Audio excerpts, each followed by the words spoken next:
Hello and welcome again to the Writer Review. This is Eric Roth Writer, and this week we're going to be taking a look back at the 2015 documentary titled Miss Sharon Jones. Now, the runtime for Miss Sharon Jones is 1 hour and 33 minutes long. It is directed by Barbara Kopple. It is produced by David Cassidy, and it features the music of Sharon Jones and the Dap Kings. The cinematography was done by Gary Griffin, Tony Hardman, and Kyle Kibbe, and it was edited by Ann Fratto and Gene Stinn. And the stars of the movie are the stars of the documentary features Sharon Jones and the Dap Kings. The Dap Kings consists of Sharon Jones, Binky Griptite, Gabriel Roth, Fernando, Bugaloo, Valez, Homer Steinweiss, Dave Guy, Neal Sugarman, Joe Crispiano, Cochemea, Cheme, Gastelum, Thomas Brenneck, Ian Hendrickson-Smith, Leon Michels, Victor Axelrod, Otis Youngblood, Martin Perna, and Szilagyi. I hope I pronounced your name right. If I didn't, I apologize. Todd M. Simon, Hagar Ben Ari, and the Dapettes, which also consists of Saundra Williams, Star Duncan Lowe, and Sharon Lafette. Music is definitely universal and has an appeal in all areas and moods that attracts to your that tugs strings through any kind of emotions. It can reach out to us when we're in a joyous occasion. It might affect us when we're sad. It could also bring moments of nostalgia through storytelling of instances from long ago and issues that might shape our future. Music is universal. It can touch at any heartstrings that's filled with emotion, whether it be happiness, sadness, anger, fear, concern. It can deal with political issues. It could deal with fantasy. Basically, music is pretty much storytelling heard through songs. And it could affect all kinds of genres, whether you're into rock, whether you're into rap, whether you're into heavy metal, whether you're into country, whether you're into opera, whether you're into jazz, blues, pop, you name it. It's pretty much an omnipresent thing that you really cannot live without. It could put you in a party mood or cheer you up when you're feeling down, or just give you that sudden urge to get up off your chair and dance to the rhythm of your choice. I mean, just think about it. Without music, society would be lost. So it's time we all got behind our singers and musicians for giving us the gift of music. Music is designed and set to reflect, inspire, and educate, and just to simply soothe our souls. Yes, folks,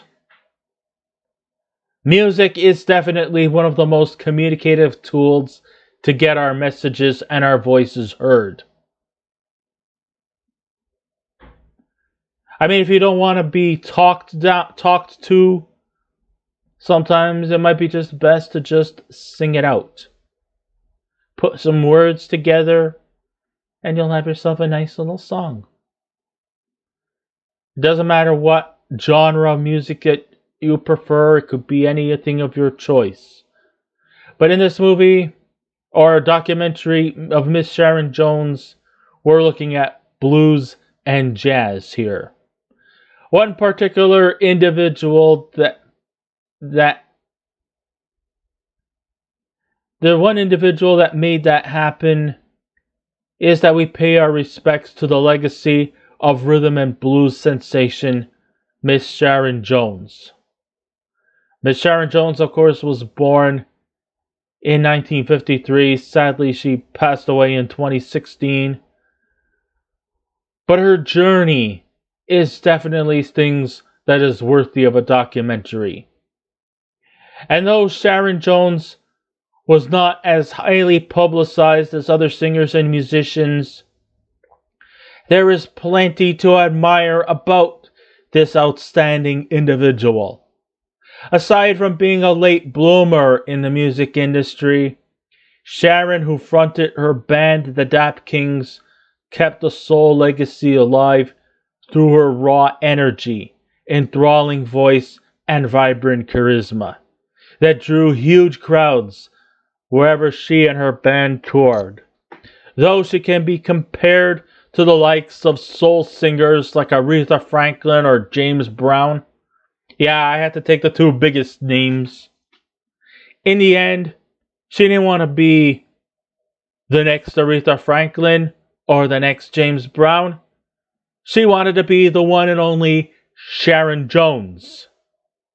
No disrespect to Aretha Franklin and James Brown and all the other great soul singers. I know I'm emphasizing a lot on the two biggest names. There's a lot more. A whole lot more. But still, she just wanted to be her own individual person. And not try to copy the likes of legends like Aretha Franklin or James Brown or Otis Redding or Wilson Pickett or other greats who had topped the charts. Gladys Knight or Dionne Warwick. In the end, she just really wanted to do her own thing. And boy, did she ever. Though the documentary Miss Sharon Jones could have been easily chronicled as the lifelong journey of the illustrious career in the music industry, instead director Barbara Kopple decided to emphasize more towards her struggles later in life. Starting in 2013, when she was diagnosed with stage 2 pancreatic cancer, which has great levels of heartbreak, but also a positive message of hope. Aside from her cancer struggles, we follow her as she's staying in the home of her nutritionist.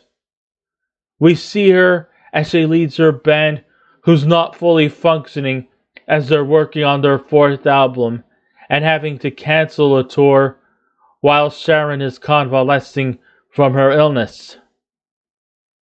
The physical and psychological strain she's going through is overwhelming to her, but she remains stubborn. And stubborn does not necessarily mean a bad kind of stubborn, it's a good stubborn. But she also has that determination, that passion, and she is dedicated to get better so she could get back on the road even if her health isn't 100%. She wants to just fight it out to the end. And maybe she thinks that maybe this whole music thing is actually quite therapeutic. Some people say there was the old saying goes that music soothes the savage beast.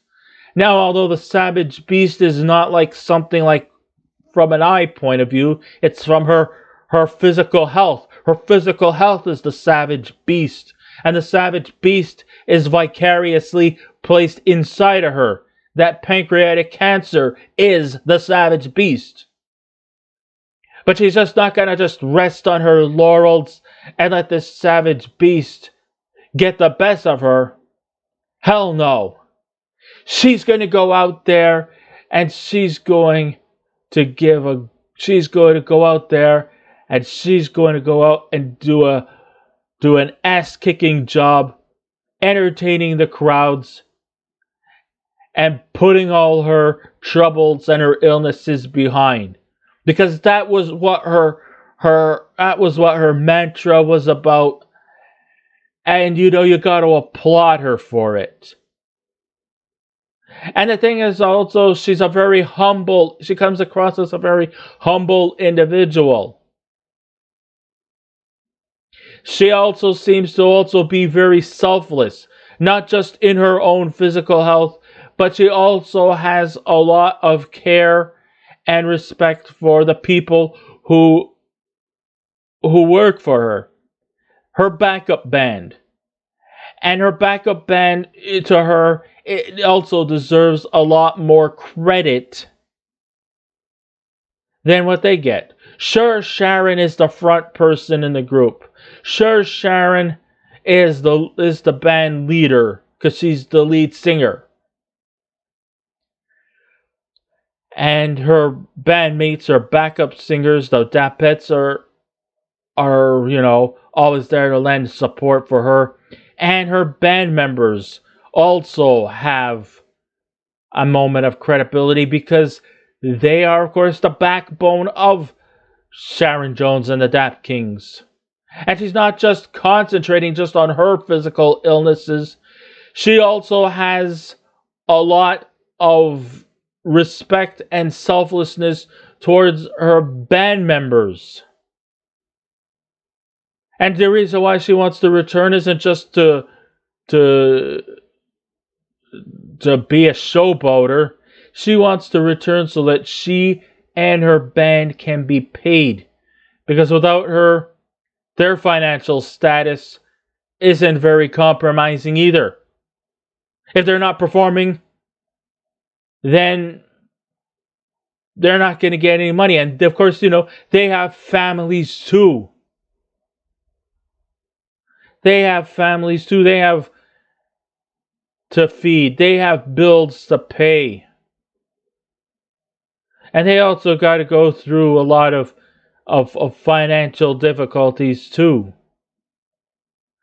So this isn't all about her. This isn't all about ego or condescension. This is about her fighting off her illness by letting music take over her, but she's also doing this to benefit her band members. The band relies on Sharon, and the close bond they have with her is just so comfortable and uplifting. The archives from her past performances could give you a clear depiction of what her presence on stage was like. I mean, she could gyrate like James Brown, and she could sing her heart out like Aretha Franklin. I know I'm focusing on the big two names, but those were the biggest names in the blues industry.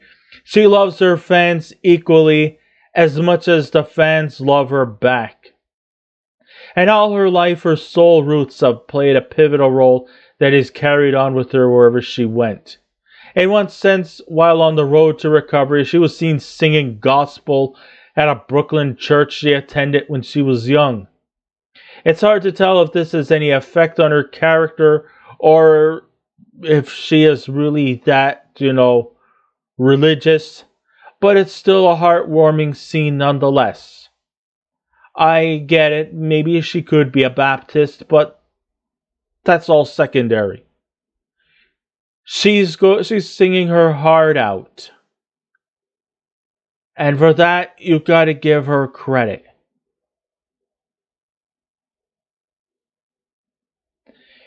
And sure, it's confusing if the documentary is about Sharon Jones's cancer or a bit of both. We never let that bother us in the very least. I mean, is the emphasis... sure, people could get a little bit confused if the documentary is about the singer, her struggles with cancer, or a bit of both. I like to probably call it down the middle, because I never let it bother me. I think there is some emphasis on one and the other, but I think it's both. Because even though all the treatments and medicines she's taking to stall the cancer from getting worse, you have to realize that the best medicine all along has been her music, and the passion she has for it is essential to keeping it down, or at least steady. It's not going to be an easy road along the road. It could go into remission, but it could also come back. Unfortunately, it did come back, and it came back hard. The other key component that has helped her in fighting her cancer is through the love of her late mother that she had for her, and that the love of her mother gave back to her. She recalls a time when a Sony executive refused to sign a record deal with her due to a myriad of prejudicial reasons, being that she was too obese, too old, too dark, etc. You name it.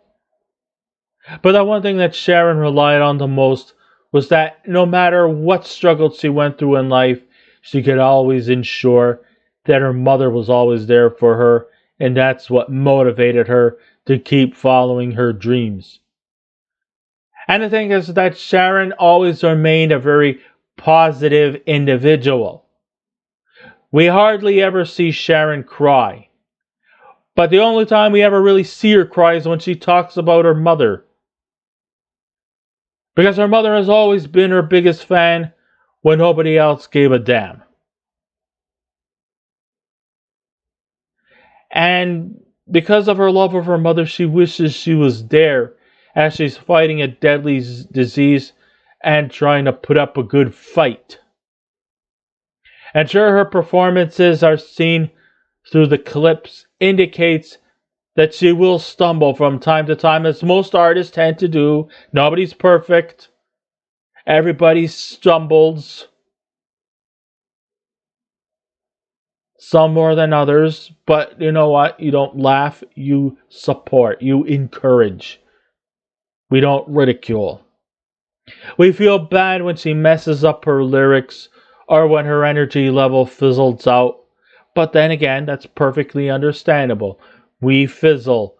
We sometimes don't always get the lyrics. Sometimes we go out and we get nervous. Sometimes some of the best veterans out there suffer anxieties. It happens to all of us. No biggie deal. But there are still genuine moments when she gets stronger and more confident in herself through the later stages of her singing career. Eventually, the focus is settled on that aforementioned fourth album, and she talks about winning a Grammy Award in 2015 and emphasizes on that like it was a check mark for her metaphoric bucket list. You know, all that payoff just came to a positive note. I mean, she won a Grammy in 2015. Just think about a lot of artists who started since young age and never won a single fucking award. But she won the fucking Grammy. And they don't just pass it on, they just don't pass these awards on to just any average schmo. They pass it to the ones that deservedly earn it. And no one can earn it any better than Miss Sharon Jones. There's more to admire about Sharon Jones than her being a performer, but as a thoughtful, selfless individual who cared not just about herself but towards the other important people in her life, like her bandmates and her mother. And she just brought that kind of love vicariously to everyone. And though she provides us with great music and vibrant entertainment, it is in her heart and her determination that should be the primary component we should look upon. Sharon never asked to be a celebrity or a highly prolific icon. She just wanted to reflect upon the world that through all the dark stages that may affect our lives, we shouldn't let these things get the better of us. Find ways to make yourself and others happy. That through all the doubt you face, there's always a sign of hope. That's what the primary message is. People sometimes tend to underestimate documentaries as being, nothing more than just, chronicling on just a certain individual and their contributions to music. It could be just as told, just as it could be also a great storytelling thing, just as effectively